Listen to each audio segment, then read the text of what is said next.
I had a whole thing worked out for this. It had flow and it, was coherent, and then I lost it because I had insomnia last night. But I just want to talk about art and my thoughts on it lately, because I'm just between projects, and I worked on a lot of stuff last year, and I would consider one cohesive project that had four, I think, maybe five different movements, if that makes sense. So the first thing was to take two.jpg, which kind of wrapped up a project I've been working on since 2021.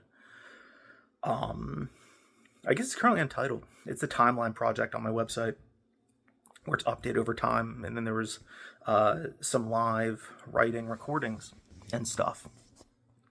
And then I had a book called quote Heroes Unquote, which is my football book I've been working on since I first read Friedrich Nietzsche in like I don't know 2009 2010 maybe.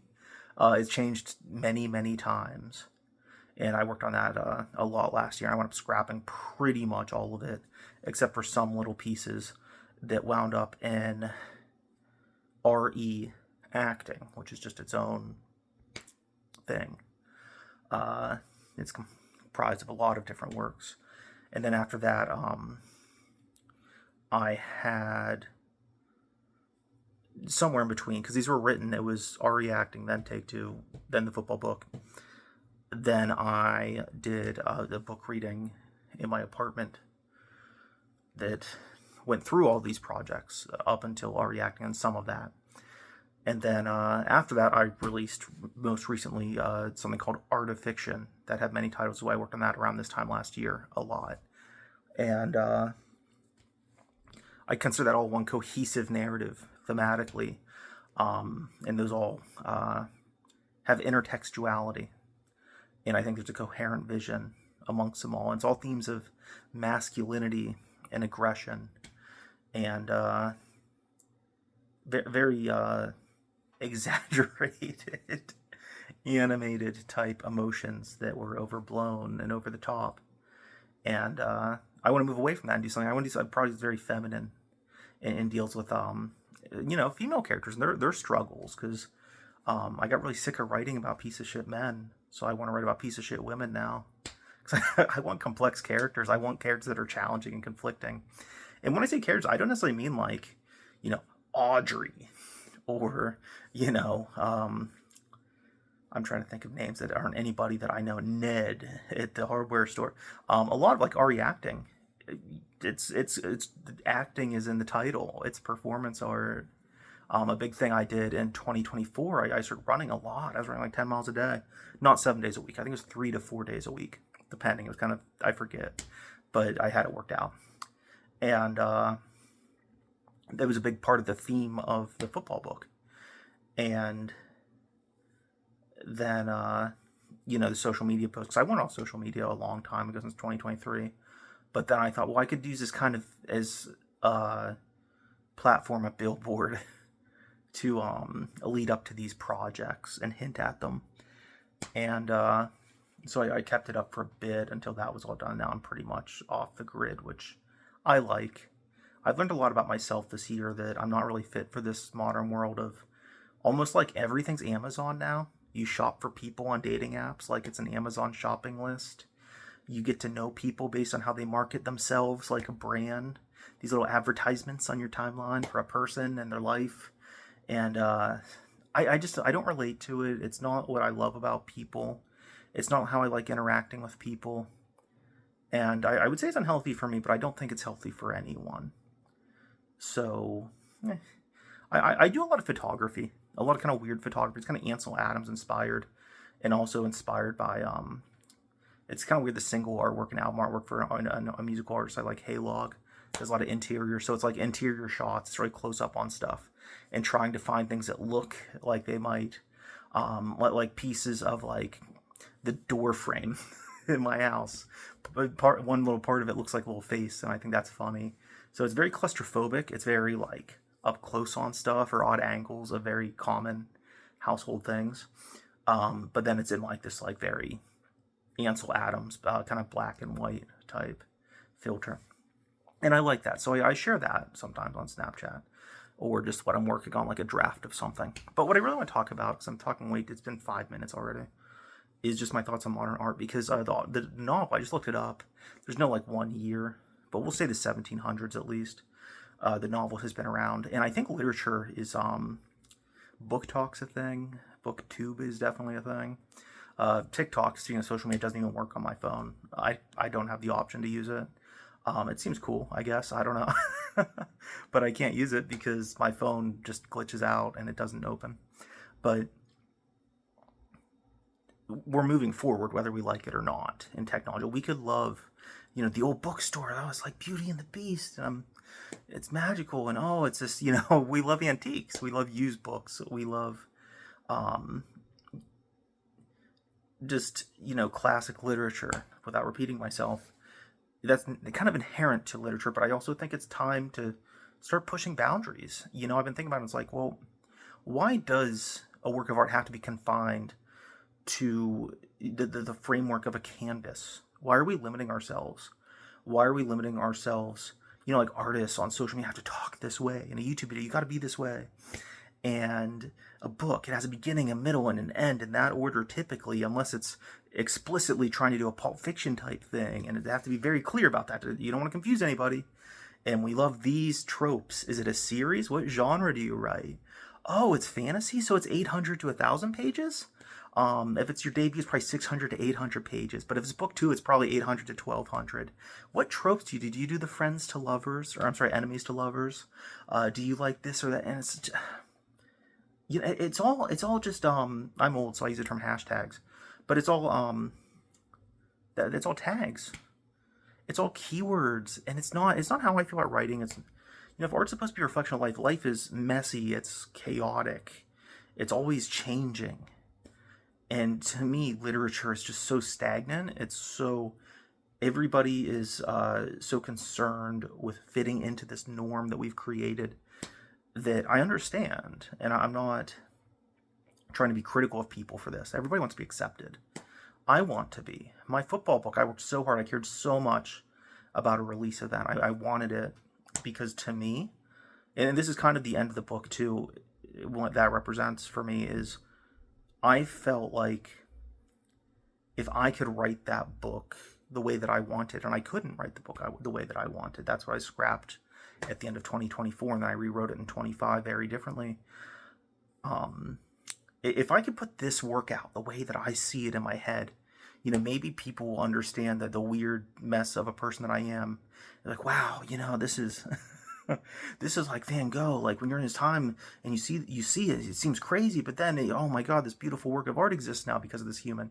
And it was vanity, and it was the wrong reason to make art, to validate your own existence and to get that approval. So what I did is I released the book. I didn't tell anybody, and then I think I let it just like kind of like wither on the vine for like 3 days. Then I just made one post on Facebook, and that's all the marketing there was for the book, because I wanted people to say, wow, you wrote a modern classic. Wow, this was so good, man. You know, it's embarrassing, and that's okay. But vanity's a part of art. I mean, it's all narcissism, isn't it? And I recognize it. I was like, hey, I don't want to create for this reason. This isn't why I want to write things or why I want to do things. And I really didn't I felt like the book was a major compromise to be a conventional book, which, again, I've been working on since I was literally not even old enough to drive. So there's a lot of that too, this validation of this project that you were trying to work on for years and years and years. And I wanted it to be like a ballet, where the football field was the dance floor, and the music of the band, and it was orchestrated, and each player's a musical note, and all these different themes and characters. I don't see the characters as different characters so much as they're each different instruments in the same musical piece. And for instance, one character, you could say is the main character probably, Mike. He was kind of a take on the Saint Michael, or Archangel Michael, I'm sorry. But if he was afraid of snakes, and so therefore he does not defeat Lucifer, Satan, whatever you want to call him. before they get sent to hell, leading into Paradise Lost and all that, which is probably much closer to what I wanted the football book to be. Something like Paradise Lost. I want it being more like if John Green had too many characters and underwrote the whole thing. I would say a half-cooked John Green book. That's my magnum opus. But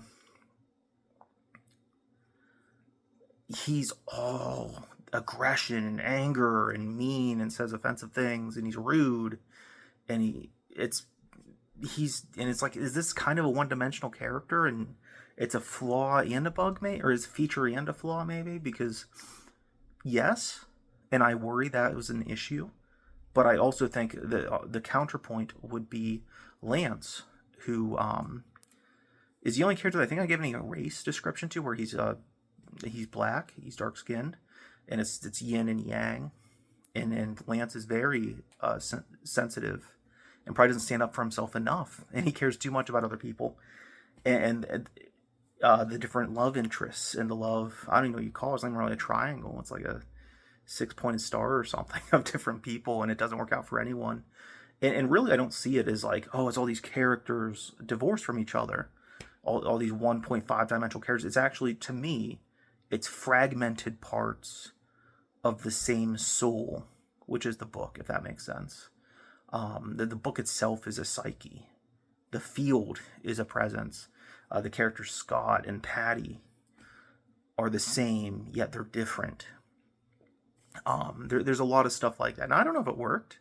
I think the book was a failure. And that's okay. That's something with the creativity is since then I've really gotten transformative and weird.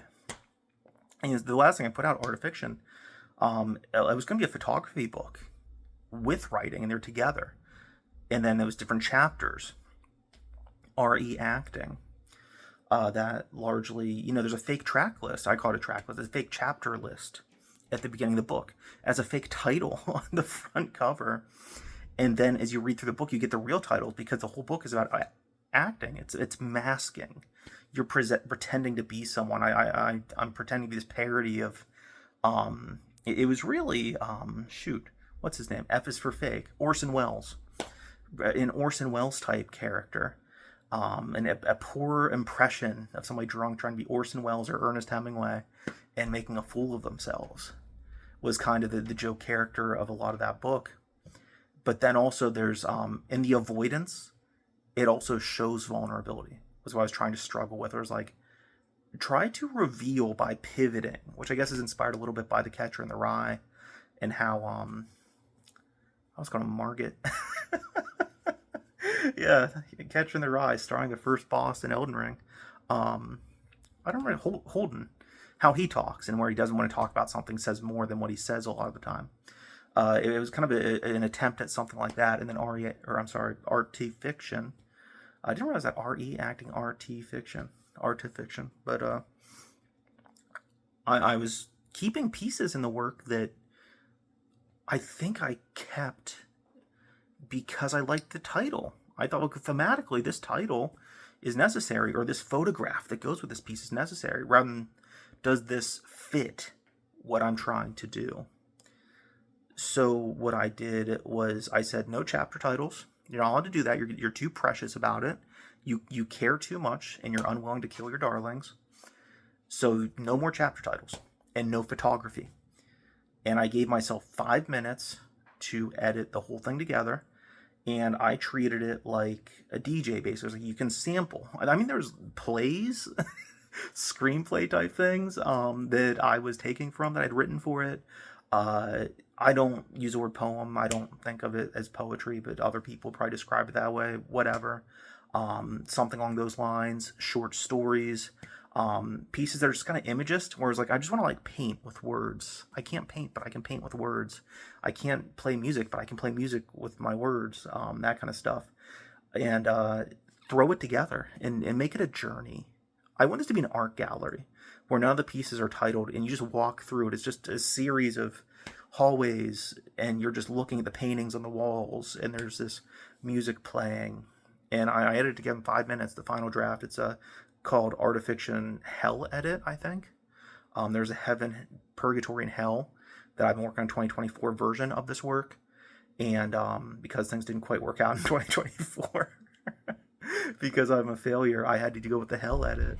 That's kind of a joke, but also kind of artistic intent. But if you look at it, I mean, you might get nothing from it. I've probably read it myself 50 times. It's so quick. It's the least amount of words I've ever put into something, but I think they say more than I've said in anything else. And a lot of that is inspired to me by Dark Souls, specifically the final boss, Dark Lord Gwyn, which I think I was kind of trying to play as a performance, acting in parts of that, where it's a character who made his attempt to make order of the world, and in doing so he had to light himself on fire, and he's kind of trapped in the boss arena, just pacing around with his everything's on fire. He's on fire, and he loses his mind. He goes hollow, as they call it in the game, and that was kind of the character I wanted to play. Not that it's a Dark Souls fan fiction or something, but that was an inspiration for the tone I wanted. And same with the book reading that I did. If I understand, if you don't understand, which goes into my thoughts on art now, where it's like, I performed alone in my living room, and I want to just be, hey, you don't need an audience. You don't need a venue. You don't need applause or positive comments or anything. You're doing this because creativity means something to you. And this work, not even this work existing, but the opportunity to perform is the only reward. What I was describing earlier, I think that there is commercial art, and then you could say outsider art, which I don't know if that's a fair term, but I just say just art that isn't to be sold or bought. And that's where I'm comfortable. And that, if I don't have a novel, if I don't have to think about this in terms of, oh, is this Barnes and Noble? Is this, is this romantasy or is this dark fantasy? I can just write. And it doesn't have to be a book. It doesn't have to fit in the confines of what I've been told my whole life as an artist. It's just creativity for creativity's sake. And we talk about art therapy. A lot of things I think that are not permissible in commercial art are permissible in art therapy. And there's that too, where it's like, I don't necessarily agree with many things that I put out in my writing or perform as. And I do see myself as a performance artist, almost primarily, more so than a writer or whatever else you want to say. But it's like,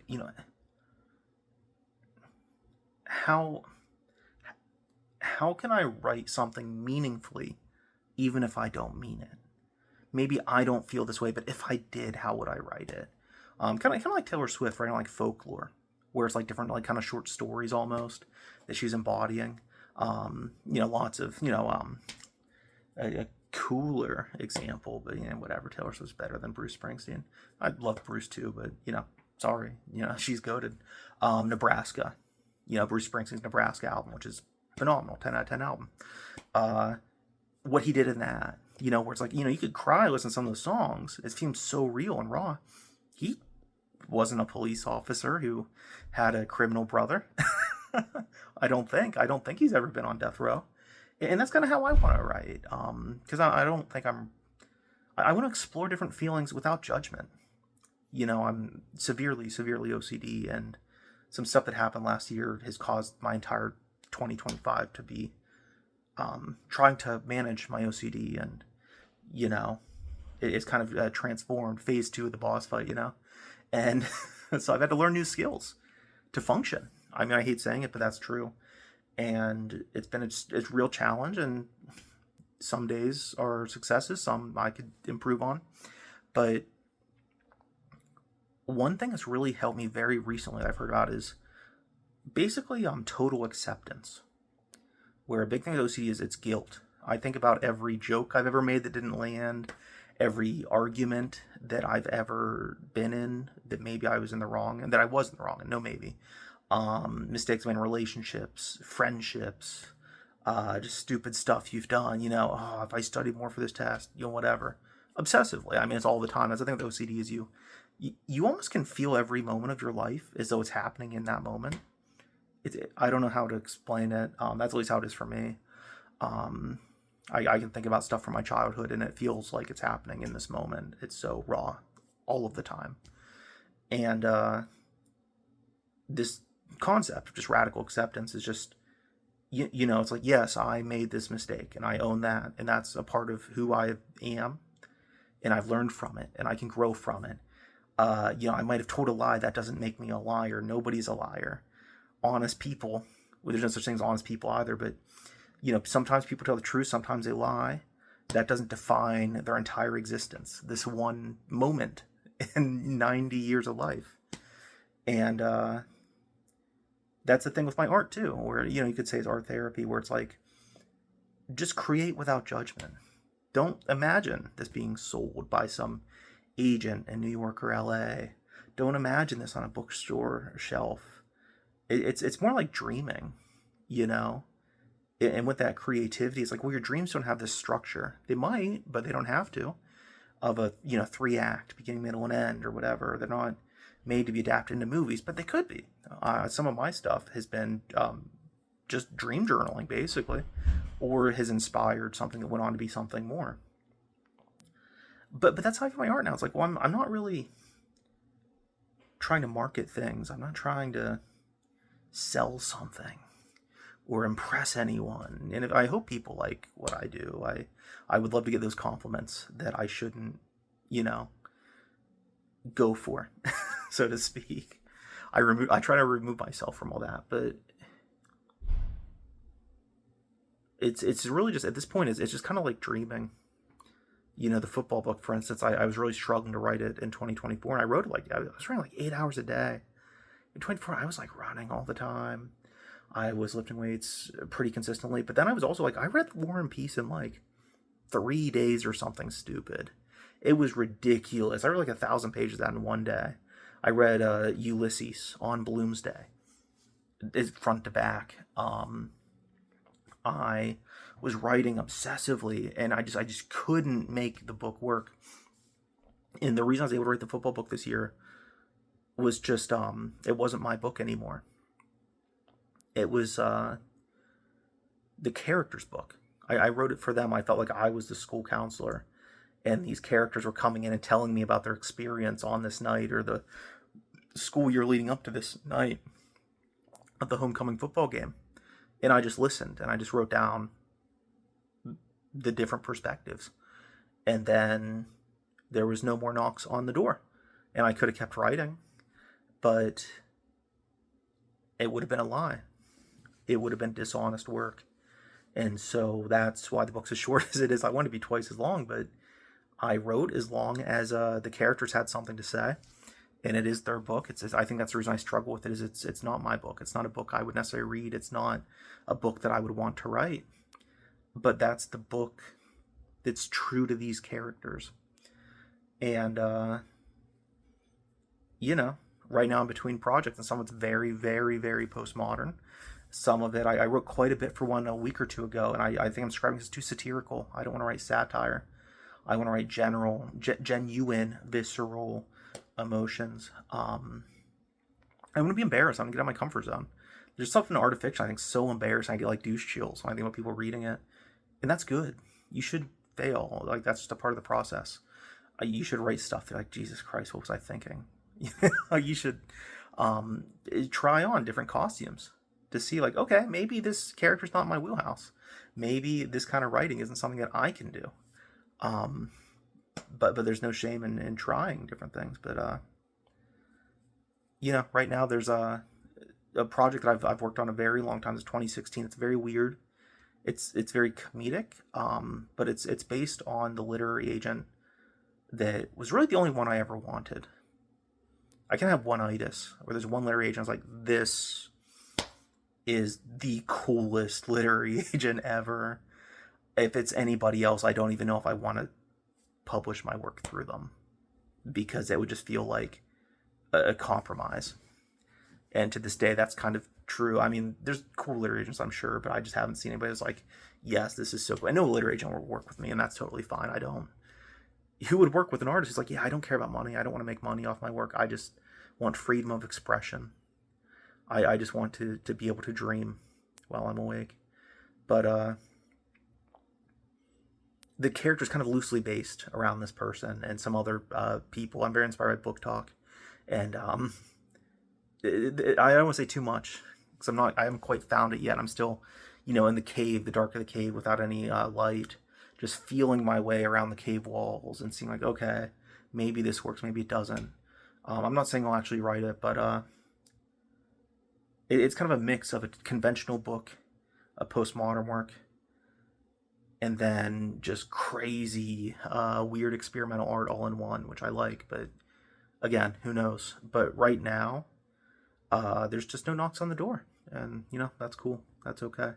I can just live life for a bit. But I guess I talked too much. I don't like how much I talked about my own books and work in this video. I want to talk more loosely and broadly about creativity and acceptance of creativity and how we need to try to transcend these antiquated literary conventions where we can honor the past. I like books. I don't want to show my bookshelf right now, but there's a lot of books on. Trust me, I have two, and they're completely filled up. But I love books. I love the novel. I love short stories. I love plays. Honestly, I struggle to love poetry. I wish that I loved it. I love some poets, but I love epic poetry. I'll put it that way. I love that. But I want to be an explorer. I want to, tread uncharted waters. I want to see what's out there. And there's a real danger to that, which is embarrassment, failure, looking like a crazy person, which, I don't have a choice. I'm going to be crazy. If you want to see a real crazy, that's me trying to be normal. That's embarrassing stuff when a totally eccentric person tries to be normie. I've had a few phrases, but normie is probably the best one. Yeah, and that's just, who knows, probably in 2 years, like, hey, please check out my new dark romantasy book. the lipstick and the thorn, or what the fuck ever. But I don't know, that's where I'm at, and it's been peaceful and fun for me. It's made me think creativity, just to be a child again, and just like, hey, let's just, what if I wrote this or had this idea, and you're not so corrupted by the modern corporate internet-based world. And I don't know, it meant something to me, and maybe it'll mean something to someone else, but if not, that's okay too, because it means something to me.